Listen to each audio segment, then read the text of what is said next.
What's up, YouTube? Welcome. I'm SuperCritical. You found the channel that doesn't really care what the woke think, and we got a banger for you today. Hey, I hope you enjoy this video first off, but while you're watching it, we got a few things to talk about in current events. Pretty crazy world we live in today, I'll tell you. First of all, Bud Light. What in the world are you guys thinking? And I'm not talking about the obvious weird stuff. You guys, I think we all know what we're talking about here. I'm talking about the shareholders. Say you have a few $1 million invested in this company, or $100,000 or $5,000 or $5 for that matter. They're so arrogant that they don't care about their shareholders and what is thought about the people that fund this company and have supported them after years and years and years through all we've been through in society. People have stuck brand loyal, and they're just not thinking about anything but themselves and fitting into this little weird status quo of being acceptable socially. It's pretty maddening, to say the least, but I'm not really sure what their strategy was there. There's going to have to be some backpedaling and some serious adjusting of some, I don't know what I'm trying to say there, but they didn't do a very good job with the marketing strategy there. Some people need fired. I'm just trying to be really polite when I say this. But, you know, I agree in equality. I just got to say that. I think it's really important. We all are treated equal. But what I see is very clear. It's not equal. Anymore, you almost have to be fitting into the colorful flag group to even be able to get a job or keep a job or be on social media almost anymore. And that's just wrong. And we can all agree to disagree. It's not okay to put people in a position where they're not safe physically. That I'm just completely against that. But I'm also not going to call somebody a sergeant in arms when they play COD. You know what I mean? And they're not in the military. And so it's just ridiculous, guys. I'm sure you all agree there. But here's the good thing. I don't drink, so I don't really care one way or the other. And from the people that do drink, I hear it's pretty much like drinking the rain barrel water out of an old canteen. So the horses used to drink that crap. You know what I mean? Anyway, on to the next crazy stuff. Yeah, I don't even know what else I could say about that one. So we'll just leave it at there. But anyway, I don't know if you've seen this in the news locally in Eugene, Oregon. I live in Oregon, if you don't know. Father was at a school board meeting, and he just absolutely lost his stuff, and I can't really blame the guy. What happened was, in a nutshell, he got an assignment from his daughter's school, and I'll just summarize this in a nutshell. The assignment was to, and bear with me, this is crazy to even talk about, to even say this, to make a short story, a fantasy story about an individual, and maybe in their class or that they know personally, and just leave their initials, right? And to explicitly tell what their fantasy is in story form and present to the class, you know? And I'm not even sure, honestly, what class this was for or anything. I think it was health related. I'm not sure how that's health related, but it's just getting out of hand.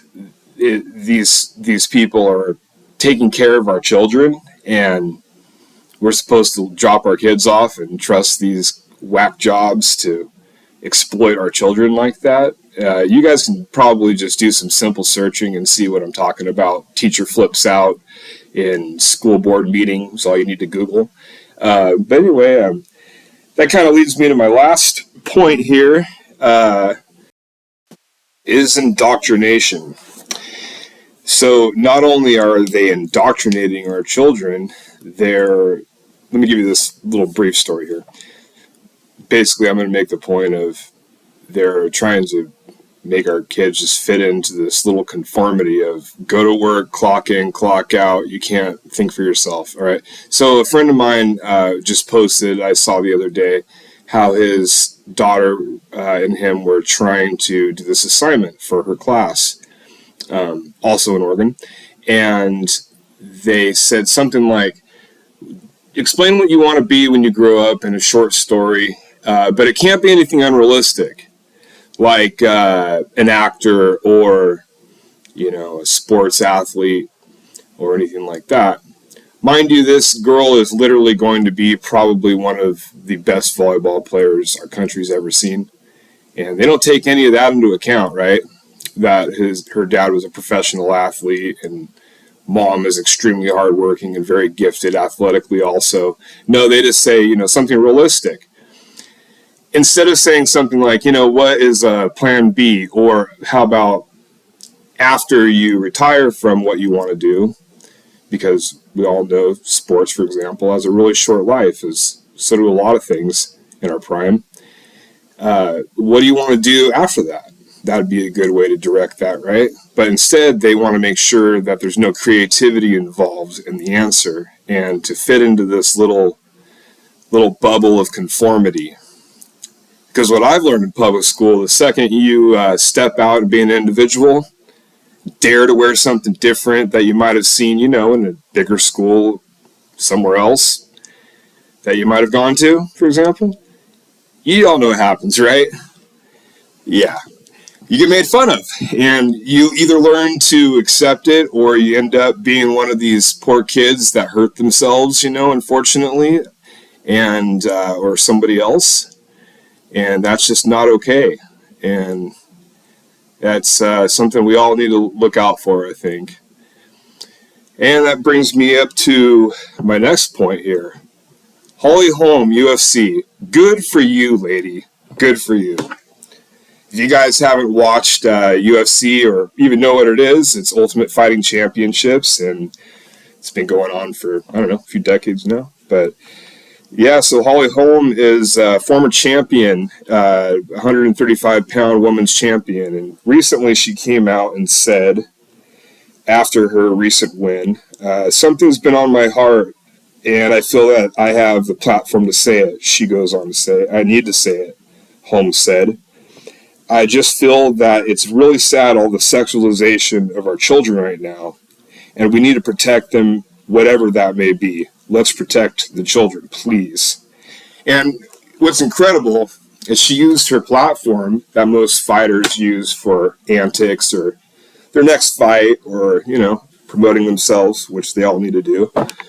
She used it for the obvious reasons there. It's like, we all need to step up and kind of have this stance, right? And it's not about what side politically you're at. It's just the facts of, these are our children, this is our youth, and good grief. We have one twisted community, and I wouldn't say community, world. There's communities within our world that are just really sick people. And I think it's going to be something we're going to be hearing a lot more of. Quentin Tarantino also came out and said his last movie is going to expose Hollywood. So look out, Quentin. Hope you got some good bodyguards, brother, because it hasn't gone well for everybody else that's wanted to talk about it, right? But that dude's off the hook, man. So I can't wait to see what he comes up with, right? But anyway, good for you, Holly Holm. Probably never going to listen to this, but it's pretty awesome. And since we're talking about the UFC, what in the world's going on with the UFC? And, there've been some really bad decisions on their part in the past. This one takes the cake. All right. If those of you don't know, UFC, they were bought out years ago. They were Zuffa, and they were bought out. And so IMG, anyway, the company that owns them now, they are, of course, expanding like all corporations do, and you can't blame them there. They're looking for the next big thing, the next big buck. We all are, right? Well, anyway, they're adding the WWE. 51% of it they're purchasing, I believe, is the exact terms, and they're going to somehow join the two under one banner to make it a cross promotion, easy for fighters to join the WWE and crossover. Actually, the other way around. I think they verbalized it as. That's good and all. I mean, I'm not against people making their name in another sport. That's really good. But here's the problem. I have a little bit of experience in the sport. We'll go into that someday. But what I do know, there's a ton, and I do mean a ton of politics, especially in fighting. I don't care if it's whether it's fighting MMA or boxing, but especially those two sports. Wherever those two sports are, there's going to be a lot of money-hungry people around there. So that's my experience. But what we're getting into now is a very questionable sport in the past that has been, I don't know, I've watched many fights and been like, what in the world? That guy didn't even hit that dude one time and he won. And it's happened a few times. Nothing that extreme, but very questionable decisions, let's just say. I mean, very questionable, where it's pretty obvious there's something pretty weird going on. There's been fighters busted for betting. There's been a lot of shady stuff going on in the business. But anyway, now they're adding this WWE antics to the UFC, which, good for Conor McGregor and all. He pulled that off, but I don't know if you all feel the same way, but man, that guy needs to shut up. Go fight and shut up. We're tired of hearing about you, man. And good for you self-promoting, but humility is everything. I remember growing up and seeing some of the world's best athletes I watched, and what was the most incredible thing about them is just how they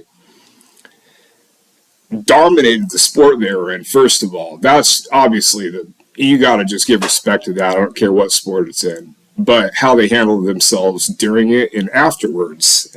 Pretty incredible, the work ethic and how they treated their co-competitors and the people that were around them. There's a lot of bad people in each sport, I'd say. There's always somebody looking to make something off somebody else's name. And people are a little weary of that in sports.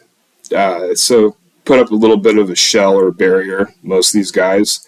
But for the most part, a lot of them are really good people, especially the guys that are on top. I've never been so impressed with somebody's athletic ability and also treating people with respect. I think that's pretty darn cool to have that combination. Morse Mutual Insurance. But I think we can handle that. That said, I've said this all along, guys, about Mr. White, Mr. Dana White there. Never been a fan of you, buddy. You got some personal issues and some past stuff going on there with old Mr. White. And I know some fighters I'm really good friends with, and they're actually currently involved with the lawsuit, the class action lawsuit against SUFA, to get their fair pay. Because if you don't know, UFC gives them pennies. I mean, 10,000, maybe 20,000, and most of that goes to taxes and training. And so this professional fighter in any other professional sport would be making, 100,000, millions of dollars, right? They're literally making what the guy does at the gas station. It's insane. And there's a stigma involved that most of you guys don't know about. But it's this, you're a fighter, you're a badass, you should get all this fame and glory, and you shouldn't worry about the money. It's like, man, you guys don't get it. They're putting their lives on the line, and they deserve to get paid. You know why? It's because the guy that's putting it on is making buku bucks, and he can afford to spend a couple pennies on his fighters. And Francis Ngannou, you're the man, dude, for stepping out of that crap. At the height of his career, heavyweight champion of the world, baddest dude on the planet. He stepped out of it. If you don't know why, just Google Francis Ngannou and see what the media's got to say about that guy, and he's being attacked left and right. You only have so many fights. If you're the baddest man on the planet, you still only have so many fights.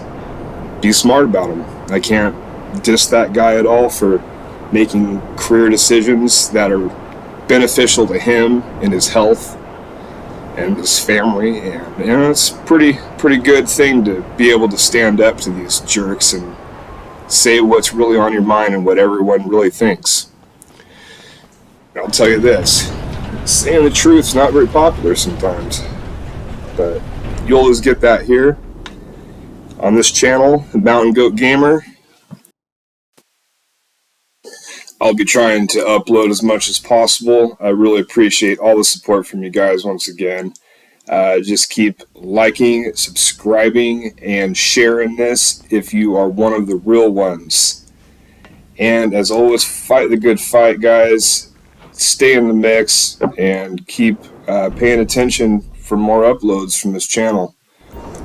I'll talk to you guys later, and hope everything is going good for you guys. Peace out, YouTube.